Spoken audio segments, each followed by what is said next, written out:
이제 옥 목사님 톱라이트 해석 방법론 좀 하실까요? 네, 뭐 제가 계속 떠드네요.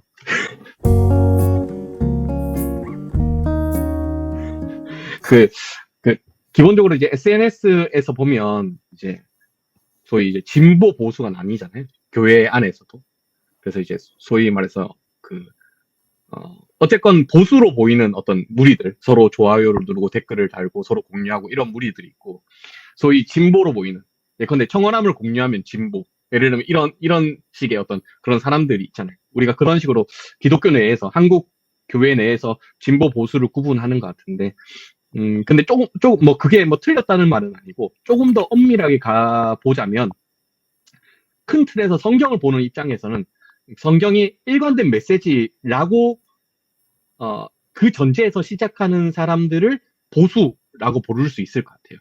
그런데 뭐 우리가 개혁주의라고 말하는 혹은 뭐 교리나 혹은 신조나 이런 교리문답 같은 걸 좋아하시는 분들은 성경은 일관된 메시지에서부터 시작을 하잖아요. 그래서 그런 분들은 보수적인 신학 방법론이라고 우리가 말할 수 있을 것 같아요. 반면에 아까 이제 예배에 관한 아무 말 우리 목사님께서도 말씀하셨듯이 한신이나 혹은 장신 쪽에서는 톱라이트를 좀 안 보려고 하는 게 뭐냐면 톱라이트는 기본적으로 성경의 일관된 메시지라는 전제 위에서 시작을 하거든요.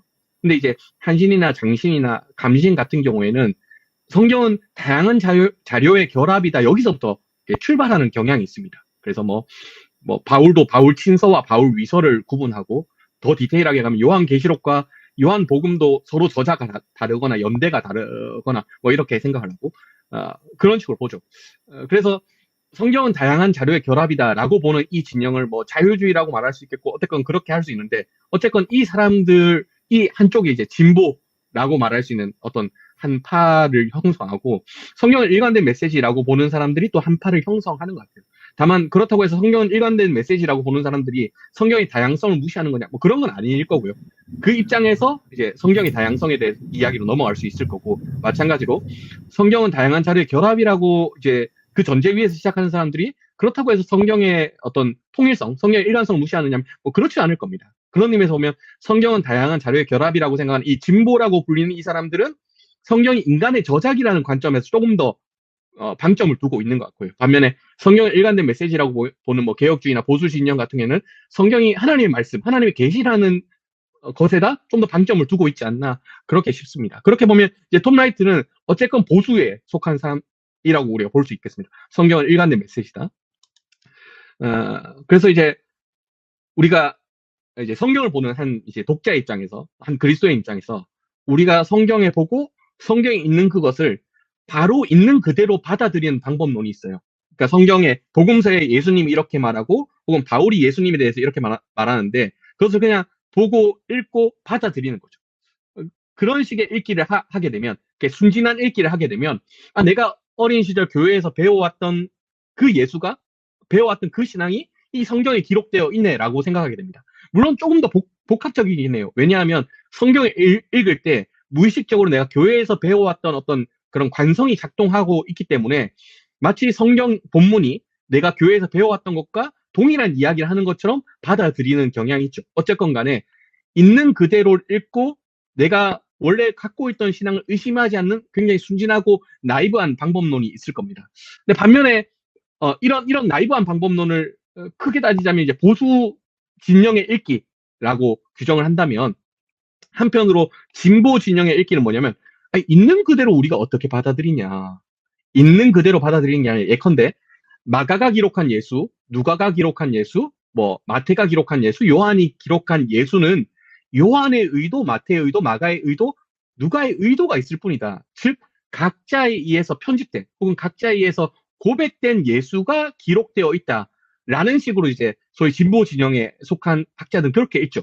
그러면서 소위 생겨난 방법론 중에 하나가 뭐냐면 역사적 예수 연구 방법론이었습니다. 그러니까 복음서를 읽을 때 복음서에 나와 있는 예수가 우리가 알고 있는 예수님이고 실제 1세기 역사 속에 있는 예수님이야 라고 믿는 것이 이제 소위 보수 진영의 복음서 읽기, 예수 읽기라면 이 진보 진영 혹은 이 좀 비평적으로 읽기를 하는 사람들은 마테와 마가와 누가와 요한이 기록한 예수는 그들에 의해서 약간은 뭐 변주된 혹은 굴절된 예수일 것이고 당연히 1세기의 예수는 그 모습과 조금 다르지 않았을까? 그러면 그 의도를 벗겨내고 우리가 역사 속으로 접근할 수 있지 않을까?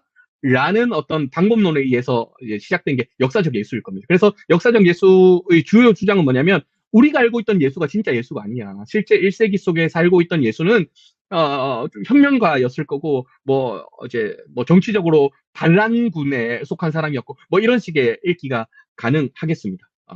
짧게 하겠습니다. 네. 어쨌건 네. 그래서 이제 진보 진영의 읽기는 이렇게 말한 거죠. 복음서 저자의 신앙이 진짜 예수가 누군지를 곡해하고 있다, 왜곡하고 있다 이렇게 보는 거고요. 반면에 이제 보수적 진영의 읽기는 우리가 믿었던 예수가 맞다. 복음서에 보니까 그렇게 나와 있네. 그래서 예수의 말씀과 예수의 행적과 예수의 십자가 순환 그 모든 것들이 성경에 기록되어 있지만 똑같은 기록을 보고도 한쪽은 여기에서 복음서 저자의 의도를 발견하는 거고 한쪽은 있는 기록 그 자체가 예수의 역사라고 이야기를 하는 거죠. 그래서 어떤 의미에서 똑같은 자료를 보고도 서로가 다른 결론을 내린다는 것이 사실은 흥미로운 일입니다. 즉 어떤 자료, 우리가 성경을 읽을 때 성경을 읽는 우리가 어떤 의도 혹은 어떤 신학적 전제에 서 있는지에 따라서 결과가 달라질 수 있다는 거죠. 그래서 소위 진보라고 분류되는 쪽에서는 복음서는 복음서 저자의 예수에 대한 그리스도에 대한 신앙 고백에 불과하다라고 읽는 경향이 있다면 반면에 보수 쪽에서는 복음서에 기록된 예수는 곧 1세기 당시에 살았던 예수님이야 라고 이렇게 말하는 경향이 있다는 거죠. 물론 뭐 좀 더 복잡하겠습니다만 기본적으로 심플하게 나누면 그렇게 된다 이렇게 볼 수 있겠습니다. 근데 이제 톰 라이트는 의심을 하는 거예요. 있는 그대로 믿을 수는 없을 거다. 소위 진보의 문제의식에 공감하는 거죠. 그리고 의도도 포함되어 있을 거다. 진보 쪽에서 말하는 문제의식에 공감하는 겁니다. 근데 한편으로 진보가 그렇게 결론을 내리고 보니까 회의에 빠졌다는 거예요. 역사적 예수를 알 수 없네?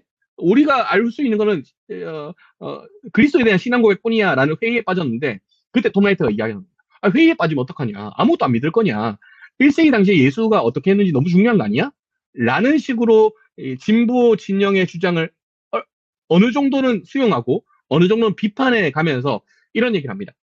나는 역사적 예수 탐구를 찬성하는데 너희의 연구의 어떤 의도나 그런 건 찬성하는데 너희가 너무 복음서의 예수와 1세기의 역사적 예수를 분리하는 경향인데 거기에 대해서 좀 아닌 것 같아 라고 나름의 이제 역사적 예수라고 하지만 나름의 방법론들을 계속 전개합니다. 그래서 이제 뭐 심플하게 나눠보면 1세기 당시에 이제 예수님을 봤던 사람이 있을 거예요. 그 봤던 사람이 본 예수가 있을 거고 그 예수에 대한 기억이 남겨져 있었을 겁니다. 그리고 그 기억이 남겨진 기억들이 후일에 복음서에 이제 복음서로 기억되었겠죠. 근데 그 과정을 이거는 뭐 톰 라이트가 말한 건 아니고 앤서니 르돈의 역사적 예수에 나와 있는 건데 애초에 우리가 누군가를 보고 기억할 때는 그 사람에 대한 편향적인 선입관이 같이 기억이 된다는 겁니다. 그러니까 순수한 역사적 예수라는 건 없고 그 사람에 대한 편향이 같이 기억된다는 거예요. 그래서 제가 여기에 대해서 주로 설명할 때 가져오는 자료가 있습니다. 소위 예전에 이제 문재인 정부 당시에 한창 이제 검찰 때문에 막 이렇게 시끄러웠던 그 시절에 똑같은 사건이 일어났는데 한쪽에서는 아니 윤석열 검찰이 검찰개혁에 반기를 들어? 이거 안 된다. 이거 쳐내야 된다. 라고 집회를 하고 또 한쪽에서는 아니 검찰의 독립성을 훼손하는 이 정부는 문제 있는 거 아니야? 라고 또 이제 뭐 이렇게 시위를 하고 그렇게 하는 거죠. 근데 문제는 뭐냐 하면 이런 겁니다. 만약에 어떤 역사가가 그때 당시에 검찰 개혁과 둘러싼 수많은 과제들을 관찰하는 역사가가 객관적으로 이 사건을 기록할 수 있을까? 없는 거죠. 그러니까 어느 한편에 서야 되는 겁니다. 윤석열 검찰이 검찰개혁의 반기를 들어 편에 서든지 아니면 검찰의 독립성을 문재인 정부가 훼손한다고 여기든지 어느 한 입장에 서서 이 역사를 서술하는 거죠. 그런 의미에서 객관적이고 실증적인 역사는 없는 거예요. 똑같이 예수의 이야기에 적용을 하게 되면 예수의 말씀과 예수의 행적과 예수의 십자가를 객관적이고 실증적인 역사로 기록할 수 없다는 겁니다. 예수를 따르는 그리스도인의 입장에서 기록을 하든지 아니면 예수가 그리스도인이 아니라고 서 있는 혹은 예수가 한낱 영지주의자의 계보에 있다고 생각하는 사람의 입장에 서든지 그런 식으로 톰 라이트가 소위 진보의 어느 정도의 문제의식을 받아들이면서 그들의 결론을 비판하면서 결론적으로 이렇게 얘기합니다. 막 수많은 얘기를 하지만 결론적으로 제가 볼 땐 그래요. 역사적 예수 연구라는 거는 결국 복음서를 충실히 해석하는 거다. 복음서에서 말하는 예수님이 어떤 분인지를 잘 이해하는 것이 바람직하고, 또 그렇게 이해한 예수가 아마 우리가 1세기 당시에 예수를 만나고 예수를 따르던 그리스도인이라면 우리가 고백했던 그 예수일 것이다 라고 이야기합니다. 그러니까 이런 결론 논증에 이르는 과정이 굉장히 치밀하고 꼼꼼한데, 한편으로 약간 진보 진영에 서 있는 사람들은 이제 비판이 있을 수밖에 없죠. 뭐 결국 원래 했던 그 말 하는 거 아니냐, 버킹검 아니냐, 뭐 이렇게 할 수 있겠습니다. 네. 그래서 톰 라이트가 뭐 이런 얘기를 해요. 제가 이 이야기라고 길게 이렇게 이야기를 했는데, 신약 성경은 늘 역사이자 문학이자 신학이다 이렇게 이야기합니다. 그러면서 귀찮은 역사 연구나 문학 비평 작업이나 신학적 성찰 작업이 따라와야지 신약 성경을 읽을 수 있다 이렇게 얘기합니다.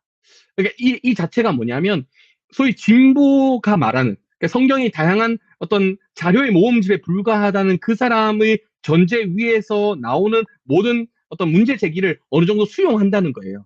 다만 이것들을 수용해 가지만, 그래서 결론은 우리가 믿고 따르고 고백했던 어떤 신앙의 그리스도와 굉장히 유사한 예수를 그려내는 그런 측면이 있습니다. 그래서 현대 성서 연구의 일부를 비판적으로 수용하면서도 우리가 믿는 신앙을 변증하는 그런 측면이 있는 거죠.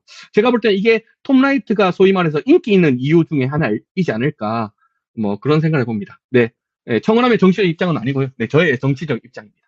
네, 여기까지입니다.